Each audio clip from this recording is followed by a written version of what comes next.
Maka nanti ketika itu kata Nabi, semua akan sibuk dengan urusan masing-masing. Kita akan sibuk menyelamatkan diri kita masing-masing, Bapak Ibu. Bahkan kata Nabi, andai kata engkau bangkit bersama dengan pasanganmu, dengan istrimu, lalu istrimu ditarik ke neraka, maka pada waktu itu suami pasti akan pergi meninggalkan istrinya. Kenapa Ustaz? Takut diseret ke neraka juga. Aku bangkit, misalnya aku mati. Ini jangan ada yang bercakap amin, topuk muncul dia. Misalnya mati aku, jangan ada yang amin ya. Bangkit aku bareng sama bini itu ditarik ke neraka, ku tinggal dia. Jumpa orang sini, kenapa Ustaz tinggal istri? Biar, maka aku bilang sama malaikat, tarik ke neraka, tarik. Tapi kali aku dulu merepetnya sama dia, dan nggak besar badanku, tarik. Bawa. Aku kemana? Aku lari.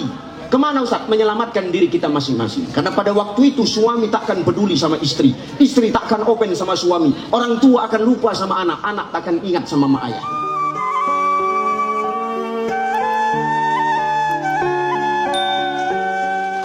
Apa kata Allah? Wa tuhibbunal mala hubban jamma. Jangan sampai kau mencintai dunia melebihi cintamu kepada aku, kata Allah. Maka kita kalau perkara dunia Pak, jangan sampai ditanamkan di hati kita.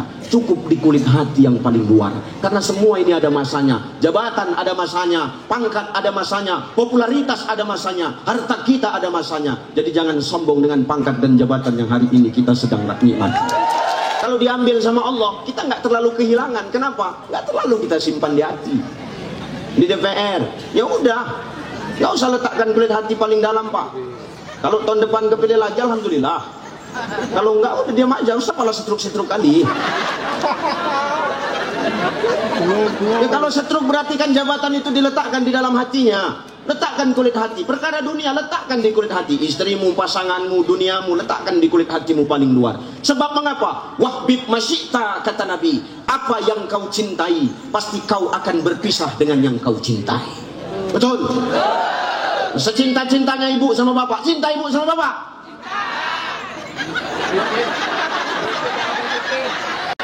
Cinta, yakin aku dengan jeritan. Cinta ibu sama bapak, Bu. Bapak pula cinta orang itu Pak. Kejam lagi, enggak gitu. Enggak, kata bapak-bapak ini. Inilah jeritan suara suami yang hidupnya tertindas ketika di rumah. Mungkin kan tak bisa jawab. Aduh, kalau bisa cepatlah dia meninggal Ustaz.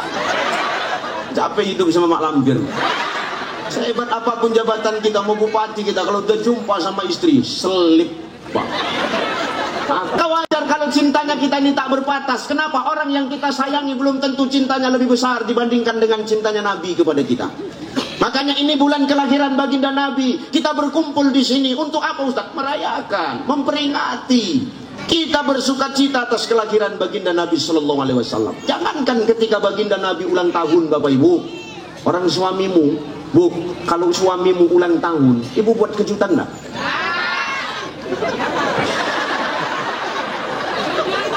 Ini kejaman lebih ini. Ini yang salah tetap bapak nih Pak. Salah apa? Salah cari bini. Ya Allah. Ya, kalau pasangan awak ulang tahun, bapak ulang tahun, ibu siapkan segala sesuatu. Dikocoknya telur sama tepung tuh, dikocoknya supaya apa? Buat bolutar. Walaupun bantat. Berharap nanti ketika suami pulang dari kerja, awak sambut dia dengan bolutar itu. Awak tunggu suami itu pulang kerja, lama kan dia bang nih pulang. Awak intip dari kain gorden, lama betul lah bang di Bali. Tidak lama suami pulang. Wah, dengar suara mobilnya. Siap-siap dia, sengaja pintu depan itu tidak dikunci, supaya biar langsung buka aja. Ibu itu dari belakang balik pintu. Begitu dibuka pintu tuh, assalamualaikum, happy birthday to you bang. Awak pun terkejut, oh magic. Saking kan senangnya dia, dipegangnya pipi ibu tuh, dipandangnya mata ibu tuh, dipandangnya lama-lama, ditariknya napas.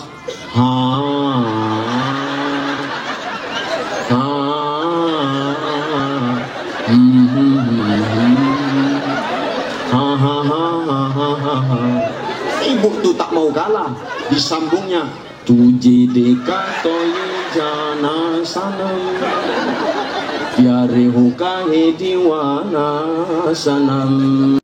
Menyambung pula mulut bapak tuh. Ha ha ha. Ha ha ha ha ha. Ini yang ulang tahun, orang yang kita sayangi, suami kita, yang belum tentu mampu menyelamatkan kita dan memikirkan kita. Ini yang ulang tahun Rasulullah, orang yang sudah memikirkan kita dan gak mau kita jadi umat yang celaka. Maka wajar kalau bulan kelahirannya ini kita peringati, Bapak Ibu. Jangan ada recok-recok lagi. Maulid tak pernah dibuat sama Nabi. Maulid tak pernah dilaksanakan sama Nabi. Yang ngomong siapa? Nabi itu setiap hari Senin dia selalu berpuasa, Bapak Ibu. Kata Nabi, ini hari kelahiranku. Aku berpuasa karena aku bersyukur sampai hari ini aku masih hidup. Berarti Nabi melaksanakan maulid toh. Nabi buat maulid toh, cuman caranya beda. Waktu itu Nabi nggak ngundang Pak Bupati. Waktu itu Nabi tak mengundang ketua DPRD. Caranya beda, tapi tujuannya sama. Makanya jangan kita suka menyala-nyalakan umat nih. Udah dibilang sama Pak Ketua DPR tadi, apa sama Pak Bupati tadi, jangan kita saling menyala-nyalakan. Yang penting jaga persatuan di antara kita. Jangan menyala-nyalakan. Kata Pak Bupati tadi, andai kata tidak ada yang membuat maulid, manalah cara kita ini mengagungkan nama Rasulullah. Kan begitu? Cemana caranya? Maulid bid'ah, Islam Mi'raj bid'ah, tak ada yang buat maulid satu Indonesia ini. Bayangkan Bapak Ibu, pikirkanlah nasibku. Udah wak setahun 2 kali maulid sama Isra Mi'raj, habis itu tak ada yang mengadakan. Apa nggak telungkup priuk di rumah?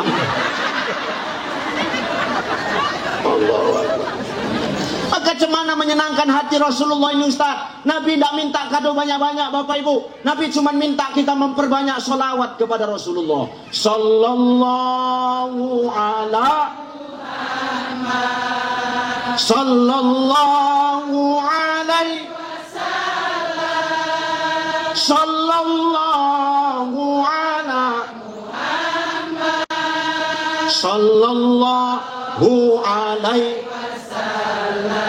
Enak kita dengar ini. Tengok anak-anak muda dari anak-anak sekolah bersolawat. Senang hati kita nengok anak-anak itu dekat dengan Nabi, banyak solawat. Jauh dia dari narkoba, Pak Bupati. Enak dekat dengan orang itu main-main solawat. Kan senang kita, bangga kita. Senang kita nengok anak-anak muda ini. Dia taat sama agama, berbakti pada nusa dan bangsanya.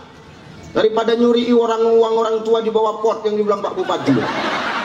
Berapa kali sih uang ditaruh di bawah pot bunga? Ikut pergaulan bebas dengan musik yang enggak. Sekarang musik-musik DJ itu di mana-mana, Pak. Sakit jantungku dengan musik DJ. Biar tahu kau dulu. Masa udah jam 11 malam mainlah DJ. Matikan lampunya dong.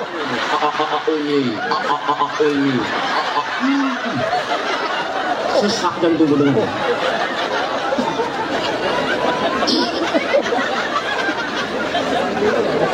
Kalau kita dengar anak-anak sholawat enak kita, tenang hati kita.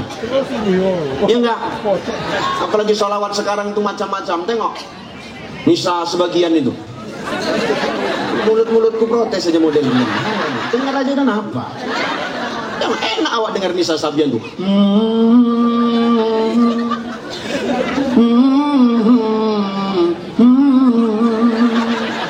Meleleh air mata, Pak. Enak, Pak. Makanya tidak ada kado terbaik yang kita berikan kepada baginda Nabi ini kecuali dengan memperbanyak sholawat. Kenapa harus sholawat, Ustaz? Innallaha wa malaikatahu yusalluna 'alan nabi ya ayyuhalladzina amanu sallu 'alaihi wa sallimu taslima. Sesungguhnya Allah dan para malaikat itu bersolawat kepada Nabi, Bapak Ibu. Artinya apa, Ustaz? Perintah ini bukan cuman sekadar perintah, tapi Allah sudah lakukan, malaikat sudah menjalani. Allah sudah lakukan, malaikat sudah menjalani. Baru kita orang-orang yang beriman ini disuruh sama Allah. Ya ayyuhalladzina amanu sallu 'alaihi wa sallimu taslima. Solawat engkau orang yang beriman, sebaik-baiknya solawat. Kenapa? Ada apa di balik solawat itu, Ustaz? Karena nanti Bapak Ibu, ketika kita semua ini mati, kita nanti ternyata akan dibangkitkan kembali oleh Allah. Fa amma man sanqulat mawazinu, adapun orang nanti yang bangkit lebih banyak amal baiknya daripada amal buruknya. Fa huwa fi 'ishatir radiyah, maka tempatnya adalah ridhonya Allah. Wa amma man khaffat mawazinu, adapun orang yang bangkit lebih sedikit amal baiknya daripada amal buruknya, fa ummuhu hawiyah, maka tempatnya adalah neraka hawiyah. Wa ma adraka ma hiya, kata Allah, tahukah engkau apa neraka hawiyah itu? Narun hamiyah, dialah api yang menyala-nyala. Maka kita nanti ini setelah wafat kita akan bangkit, Bapak Ibu. Bangkit, ketika bangkit dari dalam kubur, nanti manusia akan bangkit sesuai dengan amalnya masing-masing. Kalau di dunia dia suka mabuk, bangkit dalam keadaan tenggen. Apa tak tenggen? Kena tusor dia, Bari. Kau tusor, tua sore. Tenggen deh. Kalau dia suka mencuri, mencuri apa saja. Mau mencuri sawit, mau mencuri harta negara, nanti dia akan bangkit dengan apa yang dia curi. Dia akan bangkit dengan apa yang dulu dia kerjai. Maka nanti ketika itu, kata Nabi, semua akan sibuk dengan urusan masing-masing. Kita akan sibuk menyelamatkan diri kita masing-masing, Bapak Ibu. Bahkan kata Nabi, andai kata engkau bangkit bersama dengan pasanganmu, dengan istrimu, lalu istrimu ditarik ke neraka, maka pada waktu itu suami pasti akan pergi meninggalkan istrinya. Kenapa Ustaz? Takut diseret ke neraka juga. Aku bangkit, misalnya aku mati. Ini jangan ada yang bercakap amin, topuk muncul dia. Misalnya mati aku, jangan ada yang amin ya.